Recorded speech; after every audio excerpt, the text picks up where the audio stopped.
Hello again.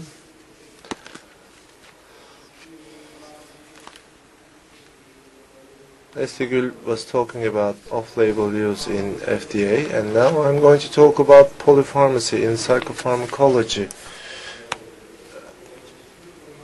And with polypharmacy, many other problems are common, of course.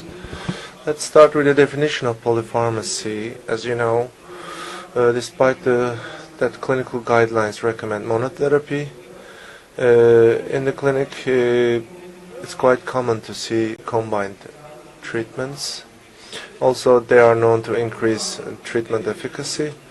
Psychotropic drug use in children and adolescents has also increased within the last decade with outpatient medical visits by youth involving psychotropic management. Looking at the prevalence of this, the overall prevalence of psychotropic polypharmacy varies between 14 to 73% among pediatric population. Studies involving children under 12 years of age had a higher median prevalence of 46.9% than adolescent studies, which is 33.7%. Also, inpatient settings studies had a higher median prevalence than studies in outpatient settings.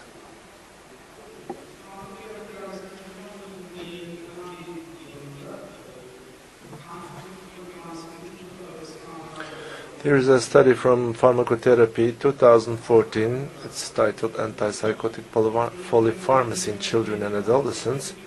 At discharge, 840 of the 1,427 patients, they were using one or more antipsychotics. Of these patients, 116 were using more than 2 antipsychotics. Looking at the clinical consequences of polypharmacy, of course they will give rise to an increase in adverse effects and also an increase in the risk of drug and drug disease and drug-food interactions. We talked about all those interactions, but sometimes there are some drugs which should not be used in the disease in the first place, like yellow cantaron and some other herbs may be used as relaxant or sedative, so they might have some impact on the metabolism. Nonadherence could increase because of the increased number of drugs, also caused by the increase in adverse effects, and there would also be an increasing cost, and it's also known to affect child's growth and development, and also an increase in morbidity and mortality is also reported. And looking at the positive and negative correlations with antipsychotic polypharmacy. As for positive, there is the placement of custody outside the biological family, multiple prescribers, greater number of previous psychiatric admissions, longer hospitalizations, admission for violence, aggression or psychosis, intellectual disabilities, psychotic disruptive behavior and development disorder diagnosis. Patients in this group are shown to have more antipsychotic polypharmacy, and also suicidal ideation, mood disorders, depression are found to decrease with polypharmacy. So it has positive impact on treatment, but it could affect social relationships and functioning negatively. This is another study on pediatric psychotropic polypharmacy, and they did a review from 1994 to 2004 in pediatric populations under 18 years old, and the higher correlation was found in stimulants. This is to be expected, of course, but the most important characteristic of this study is they have pointed out differences in definitions, some nuances. Co-pharmacy Combined pharmacotherapy and concomitant psychotropic medication are the three definitions they have shared. So, psychopharmacy describes pharmacological treatment of different disorders with two or more medications. If you're hearing this for the first time, combined pharmacotherapy is the use of more than one medication to treat one disorder. Concomitant psychotropic medication is the use of two or more medications for either the same or different psychiatric symptoms or disorders. Again, in this study, the most frequent combinations were found to be antidepressants and antipsychotic, stimulant and antidepressants. In this study and also the cohort studies from Zonfrillo et al. And antidepressant, again this same group from the same other study. From a study by Batara et al. In 2002, polypharmacy is found to have increased by every year, and from 93 to 94 this was 4.78%, 1995-96 it became 10.79%, and it increased even more, reaching 70%. Polypharmacy may seem ordinary practice, but it may cause some mortalities as well. There was a sudden death of a child on methylphenidate and clonidine, which raised the issue of safety. Also, there was a death of a 9-year-old on fluoxetine, promethazine, and some other drugs.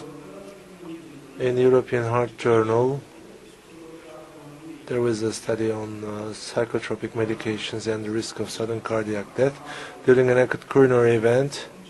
It was found that out of 1,814 patients, it was found that combined use of phenothiazines and antidepressants was associated with a very high risk of SCD, sudden cardiac death. The use of benzodiazepines did not differ between the groups, and the use of antipsychotics, antidepressants was more common in the sudden cardiac death than acute MI group.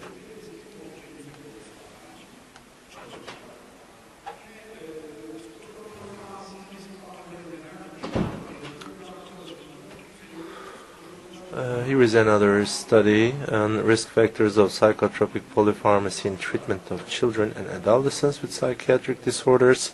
There are some similar results from this. The prevalence of psychotropic polypharmacy was found to be around 20% in a cohort of almost 25,000. Patients with a psychiatrist involved in the treatment had 5.3 times more. Therefore, follow-up with one doctor is reported to be more positive. Another study looking at the period between 1996 and 2007, a use of psychotropic polypharmacy was found to have increased by every year, and of course in inpatient, in-hospitalized and psychiatric patient groups, the psychotropic polypharmacy was found to increase every year. This is a graph showing this increase in graph form. Use of sedative agents was not significant. Other than that, stimulants, antidepressants and antipsychotics increased steadily over the years, and also we can see how this progressed. There are many different studies about that. So, from our own study, when we checked how polypharmacy is doing, Nestigul mentioned the design of this study, so I'm just going to share with you the fact that polypharmacy was about 24% in our study. Escitalopram was the most commonly used psychotropic drug. Total number of drug-drug interactions was about 30.77%. most common psychotropic polypharmacy-related potential DDIs. You see, citalopram, quetiapine, fluoxetine, olanzapine, quetiapine, hydroxine, and all three had effect on QTR elongation. So this is the total psychotropic drugs use differences.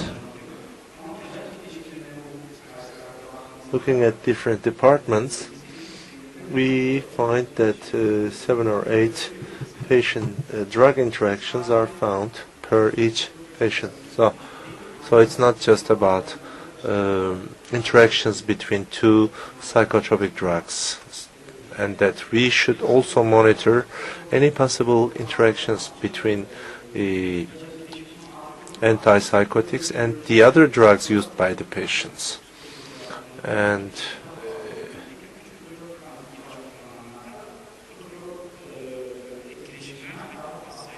so when the patient is using two drugs, the psychotropic drug-drug interactions are found to be higher compared to cases where the patient are using 4 or 5 drugs at the same time. Polypharmacy DDI correlations, it was found that the number of psychiatric drugs and total number of drug-drug interactions presented with a significant correlation. And this shows that this may cause significant damage on the part of the patients, so it needs to be monitored. Here is a different approach from our study. Predictors, we check the predictors, and so if the patient came with anorexia nervosa, this is psychiatric diagnosis, but when the patient was in hospital, maybe they developed another disease, maybe a kid disease or another chronic disease. So when we check what's the difference between these two groups, in patients without psychiatric diagnosis, total number of drugs and total interactions were found to be higher, and it shows that other medications used by medical patients should be examined to prevent polypharmacy and drug interactions.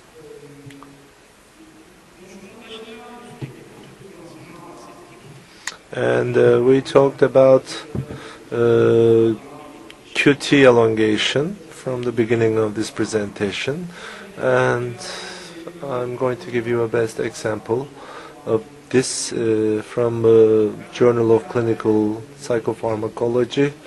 In 2008, a case report was published. A 69-year-old male patient with bipolar disorder, coronary heart disease, ischemic cardiomyopathy, pacemaker, implanted moderate aortic stenosis, AHT, DM, and also cannabis and tobacco use.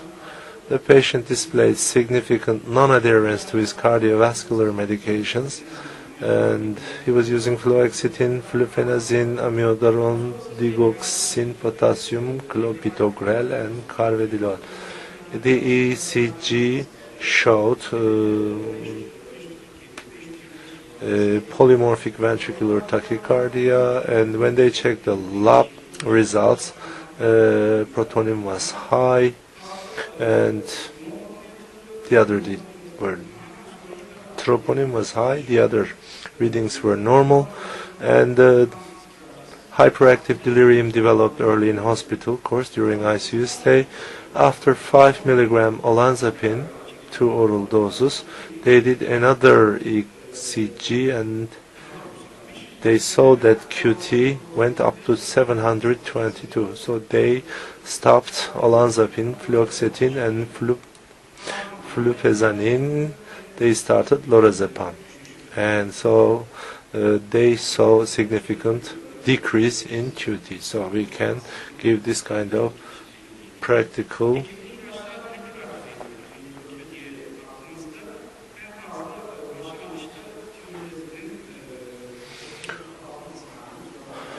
So, what are the main changes in QT from baseline? You see, for tioridazine, ziprasidone, quetiapine, risperidone, olanzapine, and haloperidol. So the highest is tioridazine, Of course, this is at the baseline, and with the increasing cumulative dose number, and elongation will increase. In summary, polypharmacy in inpatients and outpatients, children and adolescents is increasing day by day. With the increase of polypharmacy, drug-related problems increase, and of course causing adverse effects, DDI, off-label use, non-compliance, higher costs. Therefore, other medical drugs used by the patients should be monitored in order to get the best benefit out of this.